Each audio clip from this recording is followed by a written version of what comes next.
All right, we are live. Hey, Athon authors and fans, we have T.E. Bakutis today with the Hallowed War, which is being released. So he's going to be joining us after I talk about our other releases today.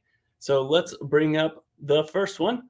Oh, I pop-up came up and I clicked on the pop-up. Whoops. All right, here we go. Brothers in Arms box set by Scott Moon. So here's 3 books all jumbled together and ready to go. So we are going to go into the description real quick. We have joining the fight for the galaxy isn't required, it's a choice. The United Galactic Government is mired in a decade-long war for control of a key planet. Weakened by overextension and political intrigue, they could lose everything. When a child of privilege gives up everything to enlist and fight for what is right, he learns what it means to become part of a team. He encounters refugees, aliens he never expected to empathize with, and the loss of comrades. In the end, he must develop the courage to stand up, not only to aliens and governments, but his own family. So that is Brothers in Arms box set released today, military sci-fi. Next up, we have Sean Oswald, An Unwitting Prince. So let's go to the description for this one real quick.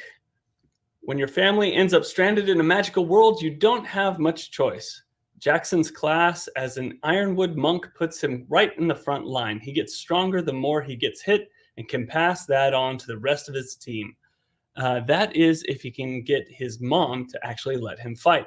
No one, least of all Jackson, fully understands the importance he holds for his family's future or that of all Talos. He will have to navigate challenges both in dungeons and the halls of power if he is to find a new home. This is a lit RPG from best-selling author of Life in Exile. So if you are a lit RPG fan, take a look at that one. And then, of course, we have TE with us. Welcome, TE. Hey, How are how's it you going? doing today? With The Hallowed War, book 1. Now, we were talking a little beforehand, and you said this isn't military sci-fi. How did you describe it exactly? A military sci-fi adjacent, in the sense Adjacent, that, so yeah, in relation to. So, yes. Well, in the sense, I mean, so it's technically the military in the book is a corporate military. It's run by, there's a corporation that's kind of drafting these kids who have mutated to have superpowers, essentially, drafting them into a war against other mutants that are trying to eat everyone. It is a military in the sense that they're in a military structure, sort of, but it's all run by a corporation that doesn't necessarily know how the military works in all cases. So that's kind of my out for if I get something wrong, I can just blame it. Oh, it's just a bunch of corporate suits. They don't know how that works. So there's so it's definitely just, a lot of combat and a lot of battles and stuff like that. But yeah. that's kind of why I call it adjacent, since it's not necessarily it doesn't necessarily have a corollary to a real world military structure in our world. Yeah. Yeah. So what type of technology are we looking at? Are we looking at space exploration or just global invasion? What type of Well, setting? I mean, so the setting is post apocalyptic because whenever I'm writing, in our world, it's nice not to have to do research. There's a lot of laziness involved. So if I basically slam a meteor into the world and then set the entire book in a floating island city in the middle of the sea, I can just basically make all that up, and I don't have to worry about accuracy in Yeah. regards to real landmarks. So the setting is actually very much inspired by Final Fantasy VII, which had the city of Midgard, which is a massive, Oh, yeah. plate city in the middle of the desert. In Okay. this case, Dios, which is the city where Grant, my character, grew up, is a giant floating city in the middle of the sea. So the background is that after the break, which is this apocalyptic thing that took out a lot of the world's population, all of the surviving countries got together and basically built this massive floating island that would be kind of a refuge for all of the scientists and all the people who are going to kind of restore humanity, so they could all live on this floating island in the middle of the sea, which would insulate them largely from the impacts of climate change, the impacts of the devastation going on in the rest of the world. And the book picks up 200 years later, where that island paradise that was initially constructed is great for some people and not so great for others.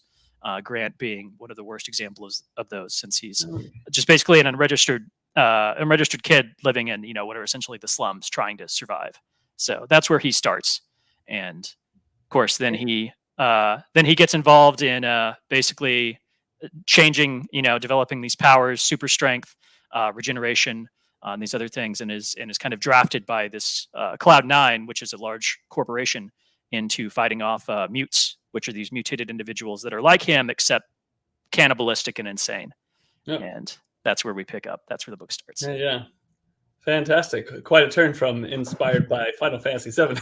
Well, I mean, the setting is there, and it's great because each of the three books kind of has a different, the way I pitch the series is like you have XCOM meets Final Fantasy VII meets Resident Evil, and the first book is very much like XCOM inspired. For those who aren't familiar with it, that's a turn-based strategy game where you have a small squads of soldiers fighting kind of this unknown force. You have this enemy that's alien, that's constantly evolving, that no one really understands.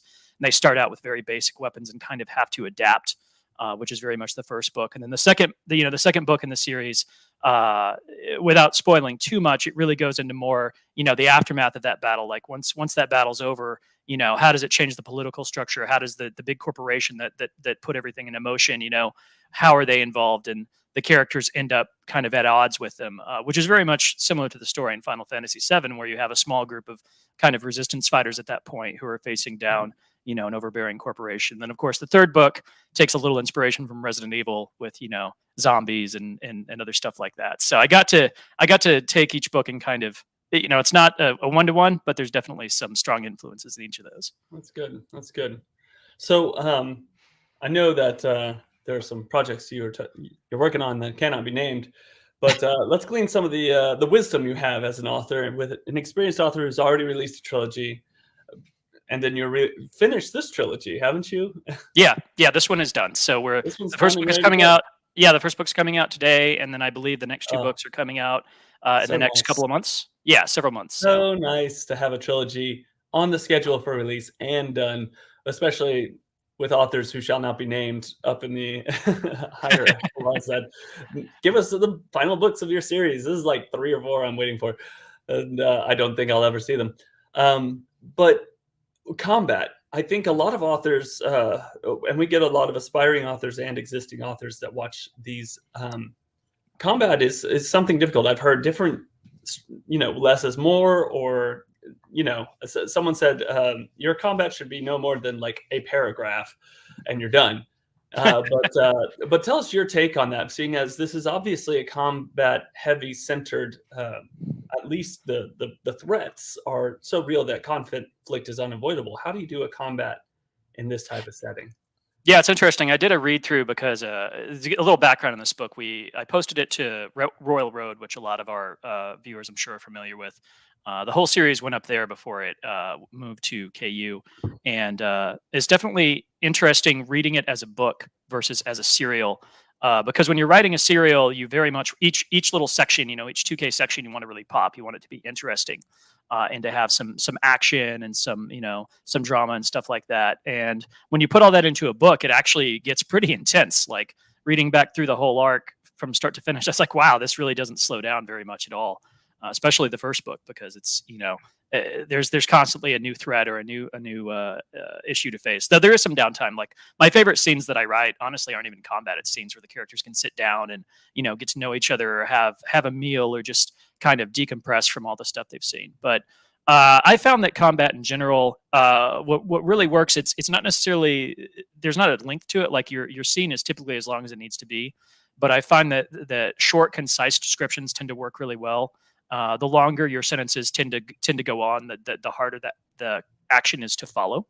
So as a general rule of thumb, I found it pretty efficient to just basically one sentence should almost be one action. You should almost think like, okay, if the character's throwing a punch, like it's just he threw a punch and that's it. That's the end of the sentence.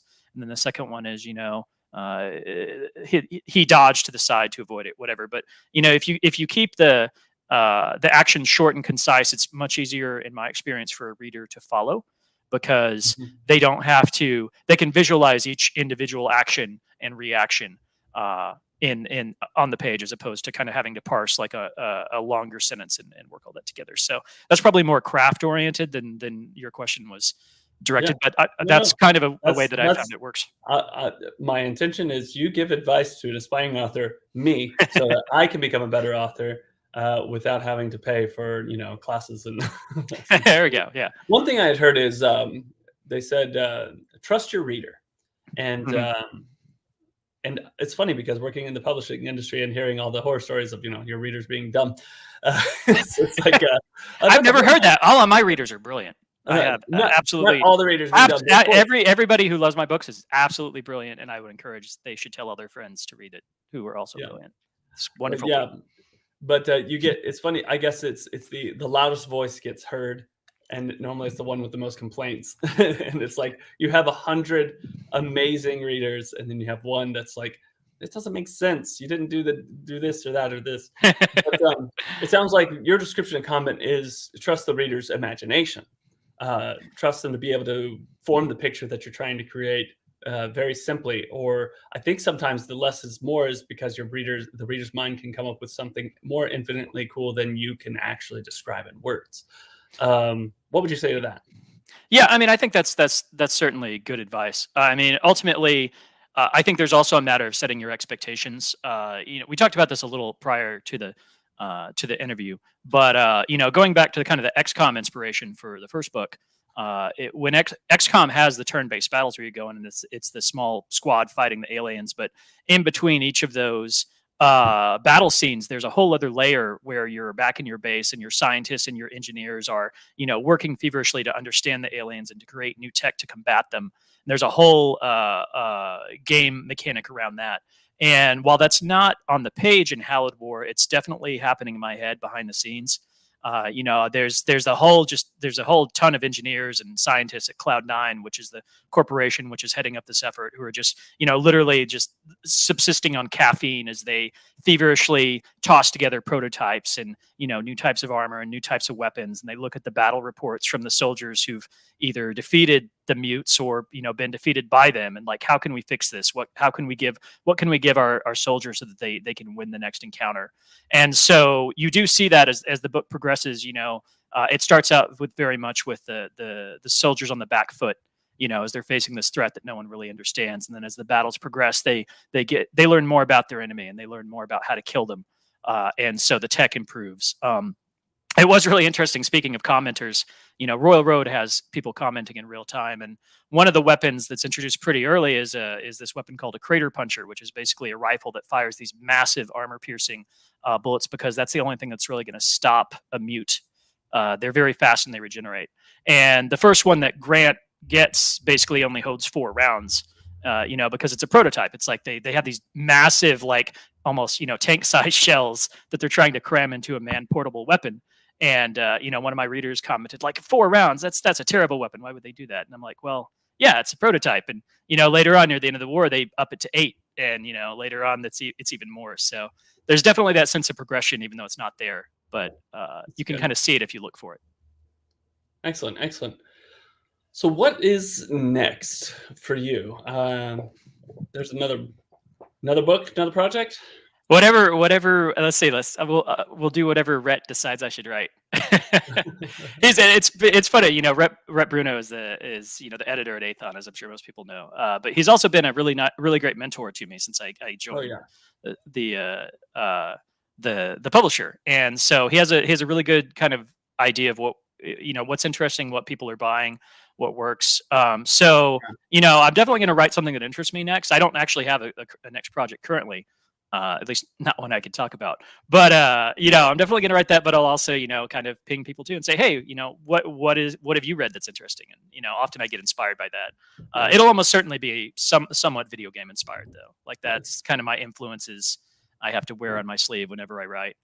Look, it's interesting because I was thinking about this because, probably 30, 40 years ago, a lot of the inspirations that we had as authors would be, other books that we'd read and maybe some TV shows that we watched or something. And then you go back another, 20 years or so, and now maybe there's a lot of like media, like a lot of TV shows or stream shows that we've watched that'll inspire us. And then, recently, especially in the last 10 years, I've read a number of books where I could almost see like, oh yeah, these are my gamers. These are like the people who grew up playing the same games I did, and I can see the themes from those games reflected in their books just as they're reflected in mine. So I think a lot of authors these days, especially who came up with that background, now we're seeing the themes and from those stories coming in. And in the case of Lit RPG, even the mechanics, straight up like, yep, here's your stat sheet, here's your skills, here's all this stuff. So yeah. All right, last question. Who is the amazing artist who did all the SpongeBob art behind you? That's my daughter. I actually wanted to, I'll move the camera a little so you can see it. So she's got the whole cast of SpongeBob back there. Yeah. So yeah, I figured I needed a nice clean place in the house to do the interview, and so I wanted to show off my daughter's artwork. She's 7. Lovely. She's already an amazing artist. So my oldest is 6, so he just started kindergarten, and 2 days in, he's like, I found love. It's been hilarious. They grow up fast. Yeah, they totally do. Oh yeah, they do. Well, thank you so much for joining us, and looking forward to hearing about your new project with the amazingly talented Rhett C. Bruno. I wouldn't go that far, but yeah. I got to give him a little. I got to rib him a little. It's not fair. Oh, of course. Well, thank you again, and good luck on the Hallowed War. And if y'all, tell your friends. It's his audio. It's in ebook. Tell your friends to buy it. It'd be awesome. Excellent. I'd appreciate it. I love that audio day 1 stuff. So yeah, that's great. I can't wait to hear it. I haven't actually heard it yet, but Garrett Brown, who's the narrator, I'm sure did a great job. So yeah, it's been interesting, the fact that you have to wait until it's released to listen to it, because it's not in certain hands to be made available. So fantastic. Looking forward to the success of book 1 and subsequent books. And we will hopefully talk to you soon on your next project. So, all right. Sounds great. All right. Aethon readers and fans, we will talk to you next week about this time.